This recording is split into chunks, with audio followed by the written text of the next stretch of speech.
আবারও আন্তর্জাতিক ফুটবল ফেডারেশনের নিষেধাজ্ঞার কবলে পড়েছে পাকিস্তান ফুটবল।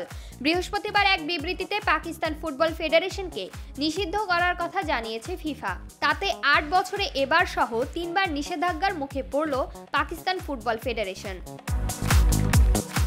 পাকিস্তানের ফুটবল নিয়ন্ত্রক সংস্থাকে তাদের গঠনতন্ত্রে কিছু সংশোধন আনার কিছু সুপারিশ করেছিল ফিফা, কিন্তু পিএফএফ বোর্ড ফিফার প্রস্তাবিত গঠনতন্ত্র প্রত্যাখ্যান করেছে। তাই তাৎক্ষণিকভাবে নিষেধাজ্ঞা আরোপ করা হয়েছে তাদের উপর। আনুষ্ঠানিক বিবৃতিতে ফিফা জানিয়েছে, পিএফএফ সংবিধানের সংশোধিত সংস্করণ গ্রহণ করতে ব্যর্থ হওয়ায় পাকিস্তানের সদস্যপদ অবিলম্বে স্থগিত করা হয়েছে। এই সংশোধনী পিএফএফ এর নির্বাচনকে স্বচ্ছ ও গণতান্ত্রিক উপায়ে করতে প্রয়োজন ছিল এবং এটি ফিফার স্বাভাবিকীকরণ প্রক্রিয়ার একটি গুরুত্বপূর্ণ অংশ ছিল।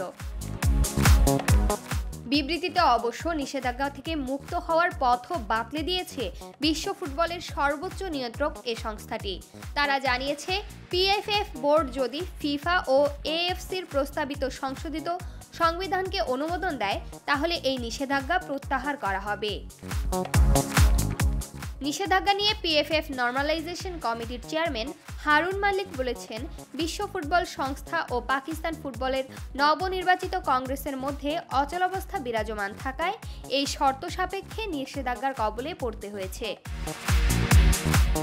ফিফার নিষেধাজ্ঞার কারণে কোনো আন্তর্জাতিক ম্যাচে অংশগ্রহণ করতে পারবে না পাকিস্তান। পাশাপাশি ফুটবলের উন্নয়নে ফিফার কাছ থেকে কোনো ধরনের সাহায্যও পাবে না পাকিস্তান।